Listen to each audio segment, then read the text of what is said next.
Hospital, health care, diagnostic ये वाली theme चल रही है क्योंकि एचएमपीवी वायरस का डर कहीं ना कहीं है और लोग सेफ्टी की तरफ भी जा रहे हैं और इन स्टॉक्स पर बेट भी कर रहे हैं। डायग्नोस्टिक में ये एक ट्रिगर तो है, लेकिन इसके अलावा क्यों ये शेयर दौड़ रहे हैं और क्या ट्रिगर बन रहे हैं, ब्रोकरेज हाउसेस की रिपोर्ट्स क्या कह रही हैं, बताने के लिए हमारे सहयोगी वरुण दुबे हमारे साथ जुड़ गए हैं। वरुण, आज अगर कहीं बाइंग है तो यही एक स्पेस है, बताइए कि क्या क्या ट्रिगर्स हैं और रिपोर्ट्स कैसी आ रही हैं अब। देखिए, ट्रिगर्स की तो एक आपने बात की, जो कि एचएमपीवी वायरस का जो केसेस मिले हैं, थोड़ा बहुत इम्पैक्ट उसका आपको देखने मिल रहा है डायग्नोस्टिक काउंटर पे। आपको याद होगा जब कोविड के भी केसेस मिले तो इसी तरह का इम्पैक्ट जो है डायग्नोस्टिक काउंटर्स पे देखने मिला था, तो वही आज भी हो रहा है। इसके अलावा अगर आप देखेंगे तो मेट्रोपोलिस का Q3 का अपडेट आया है और ये अपडेट काफ़ी इंटरेस्टिंग है। इन्होंने कहा है कि हेल्थ केयर रेवेन्यूज जो है वो 11% के आसपास बढ़े हैं। साथ ही साथ कंपनी ने अपनी कमेंट्री में ये कहा है कि Q4 से कंपनी जो है वो प्राइस हाइक लेगी। मैं आपको बता दूं कि एक लंबा समय हो चुका है जब डायग्नोस्टिक कंपनियों ने प्राइस हाइक लिया था, क्योंकि प्राइस काफ़ी हद तक स्टेबल हो चुके थे और सब यही जानना चाहते थे कि अगला प्राइस हाइक अब कब आएगा।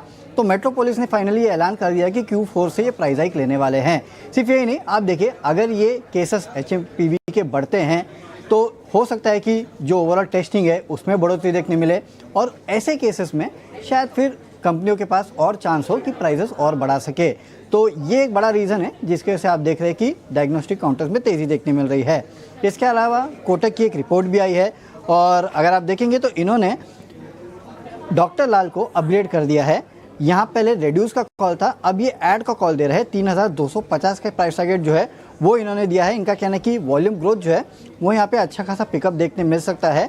सबर्बन और साथ ही साथ टियर 3 और टियर 4 सिटीज़ जो है, टाउन जो है, वहाँ पे आपको बढ़ोतरी देखने मिल सकती है। मेट्रोपोलिस पे भी ये मेंटेन कर रहे हैं रेड्यूस का कॉल और 2080 का प्राइस टारगेट जो है वो यहाँ दे रहे हैं। तो 3 रीज़न है, एक तो ये एचएमपीवी का पहले केसेस मिलना, दूसरा मेट्रोपोलिस का क्वार्टरली अपडेट और तीसरा कोटक की रिपोर्ट जहाँ पे इन्होंने अपडेट किया है डॉक्टर लाल पैथलैब्स को।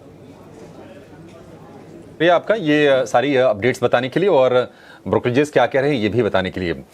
अब राजेश सर, मुझे भी व्यक्तिगत तौर पर ये लग रहा है कि आज की जो गिरावट है ये ओवर रिएक्शन है, क्योंकि देखिए कहीं इंडिया स्पेसिफिक कोई प्रॉब्लम तो है नहीं, होता तो पूरी दुनिया में होता, बाकी कहीं ऐसे पैनिक का माहौल है नहीं। और हम देखें कि सामने बजट खड़ा है। आज वैसे तो चौतरफा गिरावट है, लेकिन ज्यादा जहां पर हम पेन देख रहे हैं, हम देख रहे हैं कि पावर शेयर टूट रहे हैं, पीएसयू में प्रॉब्लम दिख रही है, सरकारी बैंक में गिरावट आ रही है, रेलवे इंफ्रास्ट्रक्चर ये शेयर टूट रहे हैं। तो अगर किसी को बजट को ध्यान में रख के बाइंग करनी हो तो क्या इस गिरावट का हम खरीदारी के तौर पर इस्तेमाल कर सकते हैं? बिल्कुल कर सकते हैं।